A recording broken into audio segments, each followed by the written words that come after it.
All right, guys, so now that we got the van installed, we're going to work on getting it weather tight. So that's going to include installing the windows and getting all the locking mechanisms back on it so the doors all shut properly. So I'm working on getting this lock installed right now. These are pretty straightforward. If you'll remember from my disassembly video, the lock here is just this pin slides out and there's a little cup or a little tab right here, which just slides into that pin. So that's all that it takes to install that lock. And then to install this handle back here, we just have this tab that comes through and we have these two screws on here. Now, one issue I had is that I did not have a gasket to go back in here. I don't think that when I took them off there was a gasket. So I went ahead and cut my own. I got this felt gasket material because I figured I was going to have to cut a lot of my own gaskets. I don't know how well this is going to hold up outside long term, but I guess we'll see. But it cuts pretty easily with an X-Acto knife. And I also bought a set of punches. So if you're going to be cutting a lot of your own gaskets, I think that's going to be a worthwhile measure. Now, one other thing that I've noticed when I'm starting to put these doors back together is these handles do not fit on here very well. I don't think that these are original, and I think that the amount of teeth is different. So these don't really fit on here. When you push them on, they just spin, and maybe if you beat them on, you might be able to do it. So what I ended up doing on that door over there is I took this screw out. I pushed this on as far as I could. I took this screw out, took a center punch, punched right through here so I could see where it was. And then I went ahead and just drilled a hole so that when I burrow this screw into it, it'll come out through here and just burrow right on into here. So that's probably what I'm going to end up doing on this door and this door as well. So we're going to go ahead and get started on that, and we'll see you after that.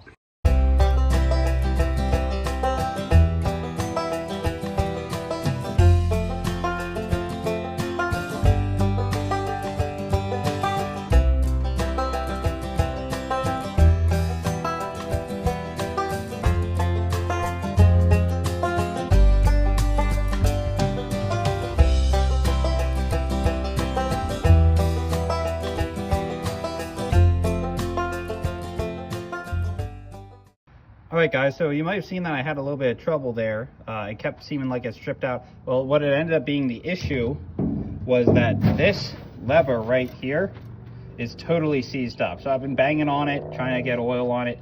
And while I was able to knock it up from the bottom with a hammer, I cannot get it to go back down. So, but we did get this other one loosened up pretty good, so it does go up and down pretty smoothly. I got a new C-clip or E-clip or whatever you want to call it on there, just in case you needed it. It is a 3/16 C-clip, so just in case you need to replace any of them. But anyhow, so we're going to try and run it with just one, and we'll see how badly it works and if it rattles, and so we'll go from there. But anyhow, just watch out for that. So we're going to go ahead and do this one over here now and keep chugging along.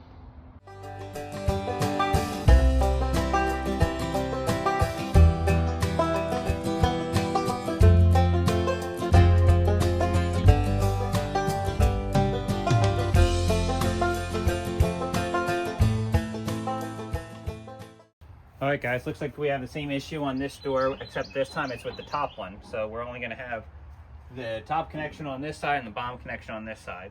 Do you guys have any good ideas for how to get them unseized? I would definitely like to hear them. I am worried about them rattling going down the road, but if that happens, we'll just have to deal with that then. So anyhow, we'll go ahead and drill this out like we did the last one and keep moving forward.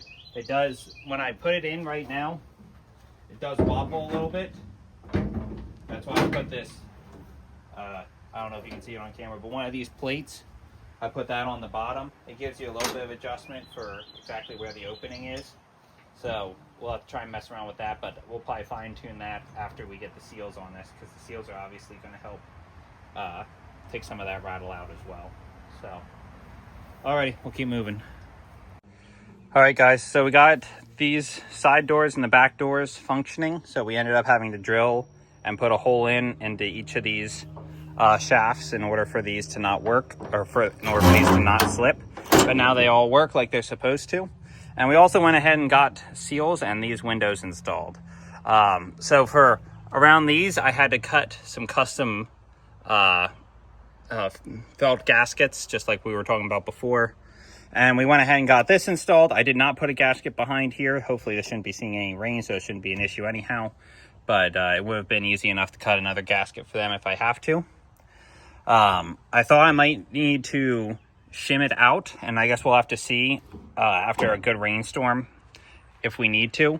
Right now it opens and closes pretty well, and it looks like we have a pretty good amount of squish on the seal. But if we find that it's not sealed enough, we can put some shims behind this, and that will pull this lock even tighter. So now what we use for seals for these is just a generic Amazon seal. So you can look at it. It has metal in this clamp right here, so that clamps it on, and this is what it crimps against. And so they seem to be in pretty decent shape.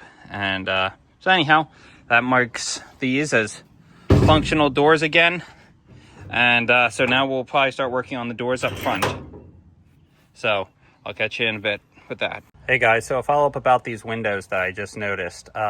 So my doors, I have two different sets of doors. You can see that one has this indentation, and if you look at those ones over there, they do not. So what's important to note about that is that I didn't notice at first that I have two different style hinges. One has this long handle on the back, and that other over there does not. They're very short. And so what I realized is that these handles work best on these indented doors, and those short handles over there work best on the non-indented doors. So just something to note if you've got two different sets of hinges and two different types of doors, that's generally seems to be the better option. Now, they will work on each other door. Like these will work on those other doors and vice versa, but these definitely close better. And it sounds like they only really lock properly if they're on the right door. So you can see how this has this spring and it kind of locks around here. So when you bring it down, you'll hear a little thump to know that it's all the way shut. And when I had the hinges reversed, that did not happen. So anyhow, just thought that was interesting. All right, guys, so we got the window all installed. We have our locks back on. Now we're going to go ahead and install the seal that goes around the outside. So when you're doing these doors, we'll call this the secondary door, the seal only goes around these three sides, and a little lip here and here. Then when you get to this door over on this side, it goes all the way around. So we're going to go ahead and start with this door. And to do this, I bought all my parts from Detroit Muscle, and they seem to be pretty good quality. I seem to like them well enough. But to attach these, there's no adhesive on the back. So you have to use the 3M Super Black weather adhesive. I got this 5-ounce thing for, I think, $20 or something like that on Amazon. If you're going to be doing all of your seals in the van, you're definitely going to want to get the bigger one. It's well worth the money. So to do this, the best way to do it is you're going to put this on, you're going to let it get tacky for a minute, and then you're going to go ahead and put it on. Now the other thing that I found was helpful is I do it on both sides. So I do it on the lip here, and I do it on the frame here. The first one I did it only on the frame here, and I found I got much better adhesion on the next door when I did both of them. I don't know if that's necessary or if you're even supposed to, but that's just me.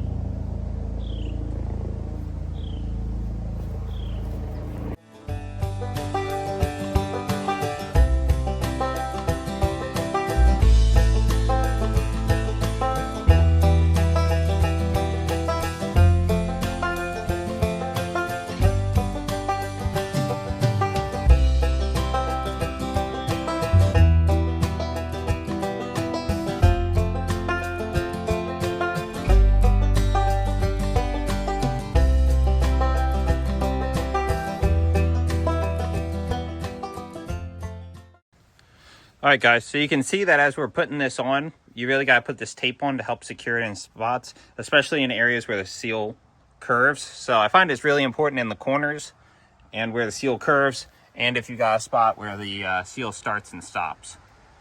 So in these flat spots, especially up top, they seem to hold pretty good. But even in here, especially because once that gets sticky, it really starts to stick. I actually probably let it sit almost just a little bit too long, so that's why I was kind of rushing to try and get all these spots in. But I think I got it all in pretty decent now, and then got it all taped down. So we'll go ahead and do the next door over here and continue on from there.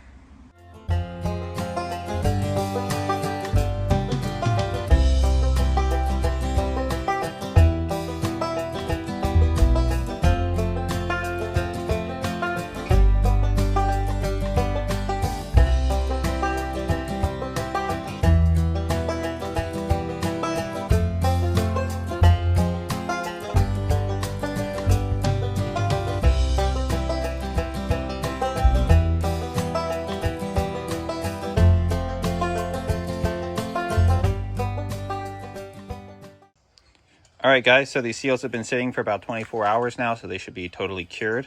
So we can go ahead and take the tape off. Now, when you're taking the tape off, you just want to be careful, because as I was mentioning before, you can mess up these seals if you pull real hard against them. You can see how there's even a little bit of black that comes off with the seal. So these seals are soft foam, and just you have to keep that in mind, that you got to be kind of fragile with them.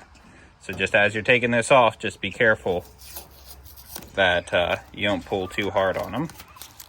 Take your time. It's not worth it to mess up your seal. So, all right, guys, so we got these new seals on, and it looks like they work pretty good. I'm gonna close up the door, and we tighten that down. Not really any play in it, especially once we get this second door on. Close it up, tighten the handle.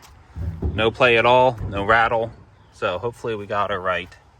So we'll see once we get to the first rainstorm, but this video will be out before then, so hopefully this works out. So anyhow, I'll catch you in the next video.